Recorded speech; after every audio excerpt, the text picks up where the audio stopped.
میں سے ہم اور آپ اپنے نگاہوں کے سامنے کی چیزوں کو دیکھا کرتے ہیں، میرے آقا صلی اللہ علیہ وسلم اس سے بہتر طریقے سے اپنے پیچھے کی چیزوں کو ملاحظہ فرمایا کرتے تھے۔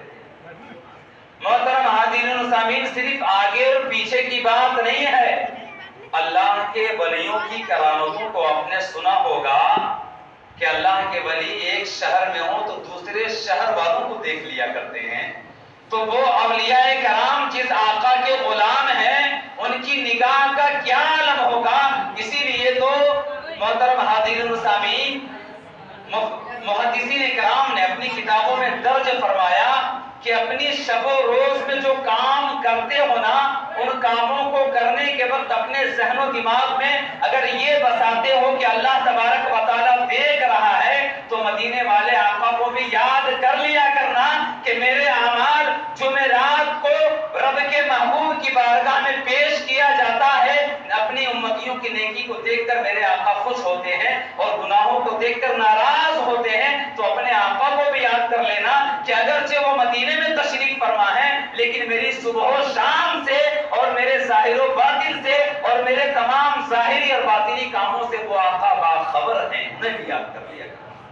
اور اپنے ذہن و دماغ میں یہ بات بھی رکھنا کہ کل قیامت کے دن جب تمام لوگ نفسی کے عالم میں ہوں گے، کوئی کسی کا پرسان حال نہ ہوگا، اس وقت میرے آقا صلی اللہ تعالیٰ علیہ وسلم کے دامن شفاعت میں ہمیں اور آپ کو جگہ ملے گی۔ اس آقا کو منہ دکھانا ہے تو کوئی ایسا کام نہ کریں کہ اپنا منہ آقا کی بارگاہ میں لے جانے میں ہمیں حیا اور شرم محسوس ہو۔ درود شریف کا ورد کرتے رہیں، صلی اللہ علیہ صلی اللہ علیہ وسلم، صلاۃ و سلام علیک یا رسول اللہ۔ چشمان مبارک کے بارے میں چند ٹوٹے پھوٹے الفاظ آپ نے سماعت کیے۔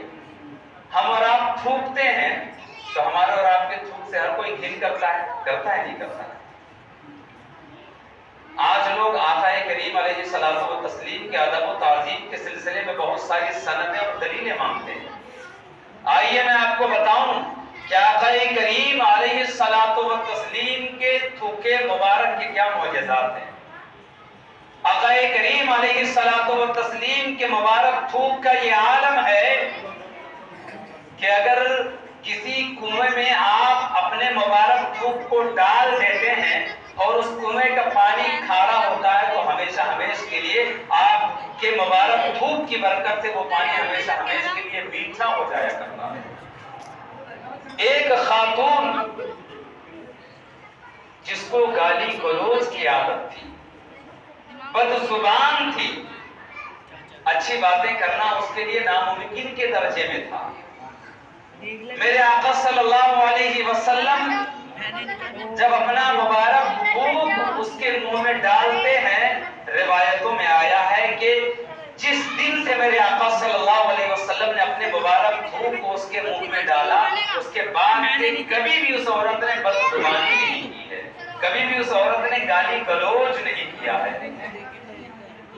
محترم حاضرین و سامعین، میرے آقا صلی اللہ تعالیٰ علیہ وسلم اگر اپنے مبارک تھوک کو اگر کوئی زہریلا جانور کسی کو کاٹ لے اور اس کاٹے ہوئے جگہ پر لگا دے میرے آقا، تو فوراً اس زہر سے شفا مل جاتی ہے، زہر سے نجات مل جاتا ہے، وہ تندرست ہو جاتا ہے۔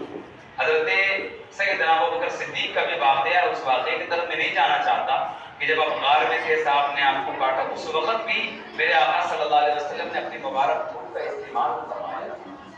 محترم حاضرین و سامعین، میرے آقا صلی اللہ تعالیٰ علیہ وسلم، دنیا کا انسان اگر آپ کے سامنے میں کھڑا ہو کر بولتا ہے نا تو وہ کہیں نہ کہیں سے پڑھ کر آ کر کے بولتا ہے۔ بغیر پڑھا لکھا آدمی آپ کے سامنے کھڑا ہو کر تقریر نہیں کر سکتا، جس کو جانکاری نہیں بھلا وہ آپ کو کیا بتائے گا۔ لیکن میرے آقا صلی اللہ تعالیٰ علیہ وسلم نہ کسی مدرسے میں گئے نہ کسی اسکول میں گئے، پتہ نہیں اس ٹائم اسکول کا وجود تھا بھی یا نہیں تھا، لیکن پڑھنے لکھنے کا بہرحال ماحول تھا، چاہے جس انداز میں بھی ہو، لوگ پڑھتے لکھتے ہوں گے۔ لیکن میرے آقا صلی اللہ تعالیٰ علیہ وسلم جب پڑھے لکھوں کے مجمع میں کلام فرمایا کرتے تھے تو آپ سے بہتر کلام کسی کا نہیں ہوا کرتا تھا۔ فصاحت و بلاغت کے معاملے میں آپ سے آگے کوئی نہیں جایا کرتا تھا، تو لوگ آپ سے پوچھتے تھے کہ اے محمد عربی صلی اللہ علیہ وسلم آپ نے کہاں سے تعلیم حاصل کی ہے؟ تو میرے آقا کا جواب ہوتا تھا کہ میں دنیا میں کسی سے نہیں پڑھا ہوں، میں نے جس سے پڑھا ہے اس ذات باری، اس ذات کا نام ہے اللہ تبارک و تعالیٰ، اسی رب نے مجھے پڑھایا ہے اور اپنے محبوب کو پڑھایا ہے۔ میرے آقا نے کسی سے علم نہیں حاصل کیا، میرے آقا کو اللہ تبارک و تعالیٰ نے دنیا میں کسی کا محتاج ہی نہیں بنایا، میرے آقا کو اللہ تبارک و تعالیٰ نے صرف اپنا محتاج بنایا اور کسی کا محتاج نہیں بنایا، بلکہ ساری کائنات کو اس آقا کا محتاج بنا دیا۔ محترم حاضرین سامعین، میرے آقا صلی اللہ تعالیٰ علیہ وسلم کی سماعت کا یہ معاملہ ہے، سننے کا یہ معاملہ ہے کہ چاہے کوئی دور سے پکار رہا ہو، چاہے کوئی دور نزدیک سے آواز دے رہا ہو، میرے آقا صلی اللہ علیہ وسلم ان دونوں کی پکار اور آواز کو یکساں سنتے ہیں۔ سرکار اعلیٰ حضرت نے اس کو اس انداز میں بیان کیا ہے کہ دور و نزدیک کے سننے والے وہ کان، دور و نزدیک کے سننے والے وہ کان، کانے لالے کرا اطلاع سلام۔ ہم یہاں سے پڑھیں وہ وہاں سے سنیں، ہم یہاں سے پڑھیں وہ وہاں سے سنیں، مصطفیٰ کی سماعت پہ لاکھوں سلام۔ درود شریف کا ہدیہ پیش کریں صلی اللہ علیہ وآلہ صلی اللہ علیہ وسلم۔ صلاۃ و سلام علیک یا رسول اللہ صلی اللہ تعالی علیہ وسلم۔ محترم حاضرین سامعین، آپ کے مبارک پسینے کا کیا عالم ہے کہ دنیا کے بڑیاں سے بڑیاں، اچھا سے اچھا خوشبو آپ کے مبارک پسینے کے سامنے میں کوئی حیثیت نہیں رکھتی ہے۔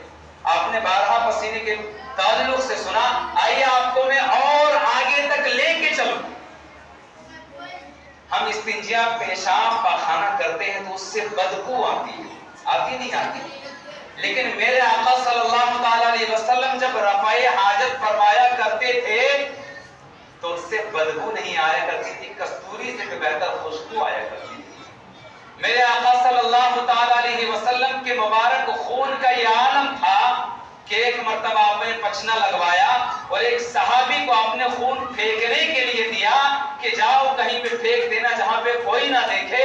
غالباً وہ حضرت عبداللہ ابن زبیر تھے، ہاں یہی صحابی رسول تھے، تو انہوں نے پھینکنے کے بجائے اس خون کو پی لیا اور آقا کی بارگاہ میں آ کر عرض کیا کہ یا رسول اللہ، میں نے ایسی جگہ پہ اس خون کو رکھ دیا ہے جہاں کسی کی نگاہ نہ پڑے۔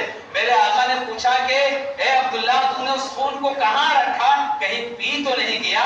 صحابی رسول کہتے ہیں کہ ہاں ہاں یا رسول اللہ، اس خون کو میں نے پی لیا۔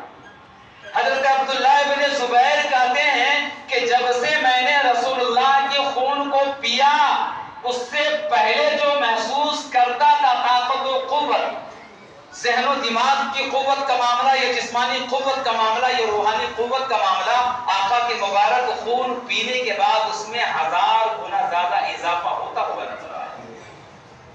محترم حاضرین سامعین، میرے آقا نے ان کے جب اس صحابی رسول نے خون کو پیا تھا تو یہ نہیں فرمایا کہ تم نے غلط کام کیا، بلکہ میرے آقا کے یہ الفاظ تھے کہ عبداللہ، یہ سعادت جو تو نے حاصل کر لی کسی اور کو نہیں حاصل ہو پائی، اس سعادت کو تو نے حاصل کر لیا۔ محترم حاضرین سامعین، آج لوگ دلیلیں مانگتے ہیں آقا کے ادب و احترام میں۔ آقا کریم علیہ الصلوۃ والتسلیم جب وضو فرمایا کرتے تھے تو پانی کے قطرے کو صحابی رسول زمین پر نہیں گرنے دیتے تھے، بلکہ ہاتھوں پر لے کر کوئی جسم میں مل رہا ہے، کوئی سینے میں مل رہا ہے، کوئی چہرے پہ مل رہا ہے، اور یہ تمام کے تمام ملنے والے ہمارے اور آپ کے جیسے لوگ نہیں تھے، بلکہ بڑے بڑے جلیل القدر صحابہ کرام رضی اللہ تعالی عنہم کی ذات تھی۔ آج وضو کے پانی کو جسم پر ملنا اور چہرے پر ملنا یہ تو کسی کتاب میں نہیں ملے گا۔ آقا کریم علیہ الصلوۃ والتسلیم کے سامنے میں ملا جا رہا ہے، آقا نے منع تو نہیں فرمایا کہ صحابہ تم غلط کر رہے ہو، بلکہ آقا نے خوشی کا اظہار فرمایا اور ان صحابہ کرام نے ان تبرکات کو حاصل کیا۔ آقا کے منہ مبارک کو آپ دیکھیں، حضرت خالد بن ولید رضی اللہ تعالیٰ عنہ کہتے ہیں کہ جب سے میں نے پیارے آقا صلی اللہ علیہ وسلم کے منہ مبارک کو اپنے عمامے میں رکھا ہے، اپنی ٹوپی میں رکھا ہے، اس کے بعد سے جس جنگ میں شریک ہوتا ہوں جیت ہی اور فتح ہی نصیب ہوتی ہے، شکست کا سامنا نہیں کرنا پڑتا ہے۔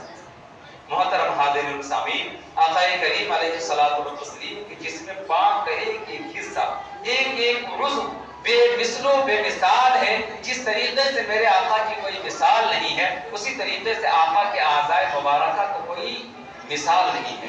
محترم حاضرین سامعین، آقا کریم علیہ الصلوۃ والتسلیم نے مختصر مدت میں اپنے اخلاق سے، اپنے کردار سے دنیا کے کونے کونے تک اسلام کو پہنچایا.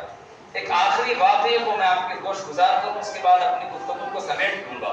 چونکہ آخری وقت جو دیا گیا ہے اہل کمیٹی کی طرف سے وہ 11:30 کا وقت رکھا گیا ہے. میں کوشش کروں گا کہ اس سے پہلے اپنی گفتگو کو سمیٹ دوں. آج ہم اور آپ تھوڑی سی تکلیف میں جھجلا جاتے ہیں، پریشان ہو جاتے ہیں. میرے آقا صلی اللہ تعالیٰ علیہ وسلم نے اس دین اسلام کی تبلیغ و اشاعت کے خاطر کیسی کیسی تکلیفیں اٹھائی ہے، کیسی کیسی پریشانیوں کا سامنا کیا ہے. وہ طائف کا واقعہ، جس واقعے کو تاریخ اسلام اور ایک مسلمان بھلا نہیں سکتا. مکہ معظمہ سے سرزمین طائف کم و بیش 40 میل کی دوری ہے، 40 میل کی مسافت ہے. وہاں پہ میرے آقا صلی اللہ علیہ وسلم اس پتھریلی زمین پر سفر کرتے ہوئے سرزمین طائف تشریف لے جاتے ہیں. کلومیٹر کے حساب سے اگر آپ جائیں گے کم و بیش 60 کلومیٹر کے تشریف لے جاتے ہیں، اس امید پر کہ وہاں کے لوگ جو کفر و شرک میں مبتلا ہیں، کفر و شرک کی ظلمت اور اندھیرے سے نکل کر وہ اسلام کے دامن میں آئیں اور جہنم کے راستے پر چلنے کے بجائے جنت کے راستے پر چلے اور جنتی بن جائے. آقا کریم علیہ الصلوۃ والتسلیم اس مقام پر تشریف لے گئے. وہاں پر کم و بیش 10 سے 11 دن تک قیام فرمایا اور آپ کے ساتھ حضرت زید ابن حارثہ رضی اللہ تعالیٰ عنہ موجود تھے. آپ نے دعوت دی، طائف کے کسی آدمی نے آپ کی دعوت کو قبول نہیں کیا اور دامن اسلام میں داخل نہیں ہوئے. وہاں کے جو رؤساء تھے، جو وہاں کے حکما تھے، ان کے پاس بھی آپ تشریف لے گئے اور انہیں دعوت حق دیا. اور لوگوں نے آپ کی دعوت کو تو قبول نہیں کیا، ظلم بالائے ظلم یہ کیا کہ طائف کے اوباش لڑکوں کو، بدماش لڑکوں کو آپ کے پیچھے لگا دیا. وہ اوباش اور بدماش لڑکے کوئی سیٹی بجاتا تو کوئی تالی بجاتا، کوئی کسی طریقے سے آپ کی بے حرمتی کرتا.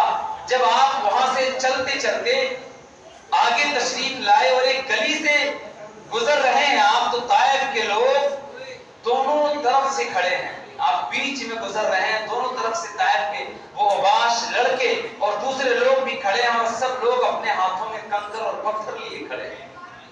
وہ آقا صلی اللہ علیہ وسلم جو وہاں کے لوگوں کو جنتی بنانے گئے تھے، انہیں دعوت حق دیا، دعوت اللہ دیا، انہوں نے قبول تو نہ کیا، اوپر سے اللہ کے محبوب پر ظلم و ستم کرنے پہ آ گئے. ان لوگوں نے آقا کریم علیہ الصلوۃ والتسلیم کے جسم نازنین پر پتھر برسانا شروع کر دیا. حضرت زید بن حارثہ رضی اللہ تعالیٰ عنہ ڈھال بن کر کبھی پیچھے سے تو کبھی آگے سے، کبھی دائیں سے کبھی بائیں سے ان لوگوں کے وار کو روکتے ہیں. حضرت زید بن حارثہ بھی زخمی ہو جاتے ہیں. ہمارے آقا صلی اللہ تعالیٰ علیہ وسلم کہ جسم نازنین میں کئی مقام پر زخم آ جاتے ہیں اور آپ کے جسم نازنین سے خون جاری ہو جاتے ہیں. روایتوں میں آیا ہے کہ آپ کے جسم مبارک کے خون بہتے ہوئے آپ کے نالائن مبارک میں بھر گئے. آپ کا مقدس پیر جس جوتے میں تھا وہ جوتا پورا خون سے بھر چکا تھا. میرے آقا صلی اللہ تعالی علیہ وسلم اہل طائف کے کنکر اور پتھر کھا کر کبھی بیٹھتے ہیں تو اہل طائف نے اتنی زیادہ بدتمیزیاں کی کہ آپ کے بغلوں میں ہاتھ ڈال کر آپ کو کھڑے ہو کر چلنے پر مجبور کر دیتے.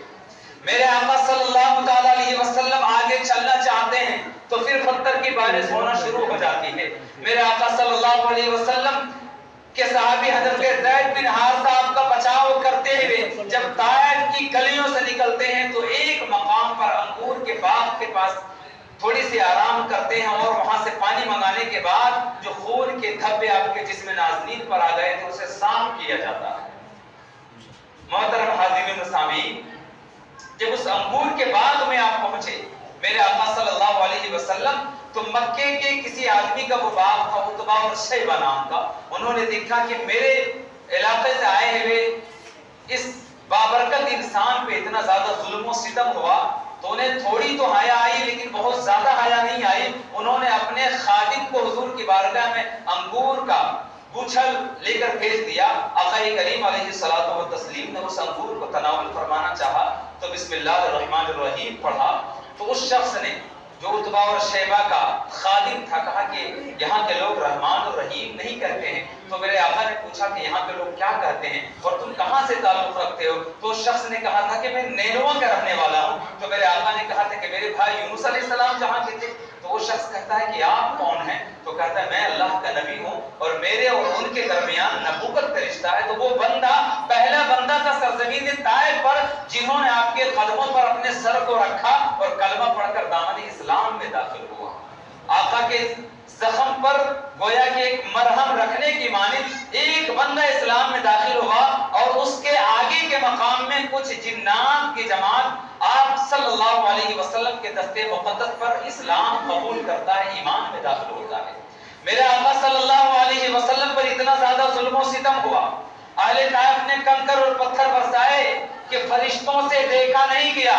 حضرت جبریل امین آپ کی بارگاہ میں حاضر ہو گئے اور ملک الجبال پہاڑوں کا فرشتہ آپ کی بارگاہ میں حاضر ہو گیا اور کہا کہ یا رسول اللہ یا حبیب اللہ صلی اللہ تعالی علیہ وسلم، اللہ تبارک و تعالیٰ کے حکم سے میں آیا ہوں آپ کی بارگاہ میں. آپ ایک حکم فرمائیں کہ جن لوگوں نے آپ پر کنکر اور پتھر کی بارش فرمائی ہے بس آپ کے ایک حکم کا میں منتظر ہوں. آپ حکم فرمائیں تو میں مکہ کے دونوں پہاڑوں کے درمیان ان اہل طائف کو ایک منٹ کے اندر، چند پل کے اندر، چند ساعت کے اندر پیس کر رکھ دوں. میرے آقا صلی اللہ علیہ وسلم کو اللہ نے رحمت للعالمین بنا کر بھیجا. قرآن میں فرمایا وما ارسلناک الا رحمت للعالمین کہ محبوب میں نے آپ کو دونوں جہان کے لیے رحمت بنا کر بھیجا. اس واقعے کو کمپلیٹ کرنے سے پہلے پیچھے کے واقعے میں بتاتا ہوں کہ حضرت نوح علیہ السلام نے جب اپنی قوم کو دعوت دیا تھا اور ان کی دعوت پر ان کی قوم نے لبیک نہیں کہا تھا تو حضرت نوح علیہ السلام اور ان کی قوم میں جب بحث و مباحثے کی نوبت آئی اور ان کی قوم نے کہا تھا کہ آپ اللہ کی طرف ہمیں بلاتے ہیں، ہم ایمان نہیں لاتے، گستاخانہ الفاظ کہے تھے. اور ان کی قوم نے کہا تھا کہ اب اللہ کی بارگاہ میں جو مرضی آپ ہمارے لیے بددعائیں کر لیں، دیکھتے ہیں کون سا عذاب آئے گا. تو حضرت نوح علیہ السلام نے فوراً اپنی قوم کے لیے بددعائیں کر دیا تھا. قرآن عظیم کی سورہ نوح میں اس کا ذکر آیا وقال نوح رب لا تذر على الارض من الكافرين ديارا انك ان تذرهم يضل عبادك ولا يلد الا فاجرا كفارا. حضرت نوح علیہ السلام نے بارگاہ ربی میں ہاتھ اٹھا کر دعا کر دیا تھا کہ مالک و مولا ان انکار کرنے والوں، ان کفر و شرک کرنے والوں میں سے کسی کو دنیا میں نہ چھوڑ. اگر ان کو تو چھوڑے گا مولا تو یہ لوگ جس بچے کو جنیں گے وہ بھی کفر و شرک کرنے والا نافرمان ہوگا. حضرت نوح علیہ السلام کی دعا کو اللہ نے قبول فرمایا تھا اور اس زمانے کے کفر و شرک کرنے والوں کو اللہ تبارک و تعالیٰ نے نیست و نابود فرما دیا تھا. ایک طرف حضرت نوح کے واقعے کو آپ اپنے ذہن میں رکھیں، دوسری طرف طائف کے واقعے کو آپ اپنے ذہن میں رکھیں کہ اللہ کے نبی کے اوپر کتنا زیادہ اہل طائف نے ظلم و ستم کیا. صحابہ نے کہا، صحابی رسول نے کہا کہ یا رسول اللہ ان سب کے حق میں بددعائیں کر دیجیے. فرشتوں نے کہا کہ یا رسول اللہ اگر آپ کا حکم ہو جائے تو چند لمحوں کے اندر انہیں پیس کر رکھ دیں گے. اللہ تبارک و تعالیٰ اپنے محبوب کے ہاتھ اٹھنے، اللہ کی رحمت اپنے محبوب کے ہاتھ اٹھنے کی منتظر تھی کہ اگر میرے محبوب نے ہاتھ اٹھا لیا تو جن ظالموں نے میرے محبوب پر کنکر اور پتھر برسائے ہیں انہیں میں ابھی ہلاک کر دوں گا. لیکن وہ نبی جس کو اللہ نے رحمت للعالمین بنا کر بھیجا ہے، جب ان کے ہاتھ اٹھتے ہیں تو کیا غرض کرتے ہیں؟ مالک و مولا پاک پروردگار عالم میرے آقا صلی اللہ علیہ وسلم اپنے رب کی بارگاہ میں کہتے ہیں اللہم اہدنی قومی کہ میرے مولا پاک پروردگار عالم میری قوم کو ہدایت عطا فرما، میری قوم کو ہدایت عطا فرما. جس قوم نے کنکر مارے، پتھر مارے، ظلم و ستم کیا، دشمنی نبھائی، اس قوم کو میرے آقا کہہ رہے ہیں کہ میری قوم کو ہدایت عطا فرما. آج ہماری اور آپ کی کسی سے بحث ہو جائے تو ہم اپنا بھائی اسے کہنا نہیں چاہتے، اپنا پڑوسی نہیں کہنا چاہتے ہیں. لیکن میرے آقا نے اتنے پتھر اور کنکر کھانے کے بعد بھی کہا کہ میری قوم کو ہدایت عطا فرما۔ ہمیں آقا کی سیرت سے کیا درس ملتا ہے؟ آج ہم چھوٹے چھوٹے معاملات کو لے کر کے الجھے ہوئے ہیں، اختلاف و انتشار کی دنیا میں جی رہے ہیں۔ لوگ متحد ہونے کی بات کرتے ہیں، متفق ہونے کی بات کرتے ہیں۔ میں تمام متحد اور متفق ہونے والوں کی بات سے اتفاق رکھتا ہوں، لیکن میں یہ کہنا یہ چاہتا ہوں کہ آپ دنیا کے لیے لوگوں کو متفق کرنا چاہتے ہیں، آج میں مسجد غوثیہ سے آپ کو آخرت کے لیے متفق کرنا چاہتا ہوں۔ آئیے اور آقا کی میلاد میں شریک ہو کر اپنے تمام دشمنیوں کو بھول جائیے، آقا کی سیرت پر عمل کرتے ہوئے اپنے دشمنوں سے گلے لگ جائیے، اپنے دشمنوں کو اپنا بھائی بنا لیجئے۔ جنہوں نے آپ پر ظلم کیا انہیں معاف کر دیجئے، جنہوں نے آپ کی حق تلفی کی ہے انہیں بھی معاف کر دیجئے، جن سے آپ کا دل دکھا ہے آقا کی سیرت پر عمل کرتے ہوئے انہیں بھی معاف فرما کر آقا کی ولادت باسعادت کی برکتیں حاصل کیجئے۔ محترم حاضرین و سامعین، یہی تو وہ تہوار ہے جس تہوار کو منانے کے لیے ہمیں اور آپ کو متحد ہو جانا چاہیے۔ لوگ شادی بیاہ میں جب کوئی بھی گھر میں پروگرام ہوگا نا تو جن سے ٹینشن یا نفرت ہوئی رہے گی، ٹارگٹ بناتے ہیں کہ شادی سے پہلے صلح کر لینا ہے، فلاں پروگرام سے پہلے صلح کر لینا ہے، فلاں موقع سے پہلے اس سے بھائی چارہ قائم کر لینا ہے۔ محترم حاضرین، چاہے کسی موقع پہ آپ قائم کریں یا نہ کریں، لیکن آقا کی میلاد آئی ہے، آقا کی ولادت باسعادت کا دن آنے والا ہے، اس کی برکت سے آپ اتحاد کر لیجئے، اتفاق کر لیجئے۔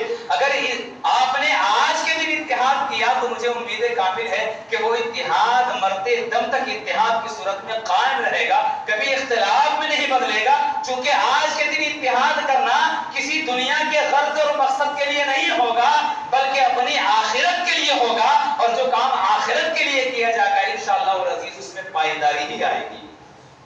محترم حاضرین و سامعین، میں نے چند باتیں آقا کی سیرت کے حوالے سے، آقا کریم علیہ الصلوۃ والتسلیم کی جسم اقدس کی خصوصیات کے حوالے سے آپ تک پہنچایا ہے۔ مجھے امید ہے کہ آپ کی سمجھ میں آیا ہوگا، اور مجھے یہ بھی امید ہے کہ آقا کریم علیہ الصلوۃ والتسلیم سے جو محبت آپ کرتے ہیں انشاءاللہ العزیز اس محبت میں بھی اضافہ ہوگا۔ یقین جانیں کہ دنیا میں آقا کے قدموں پر کچھ قربان کرنے کی باری آئے نا تو آپ اپنے آپ کو خوش نصیب سمجھیں۔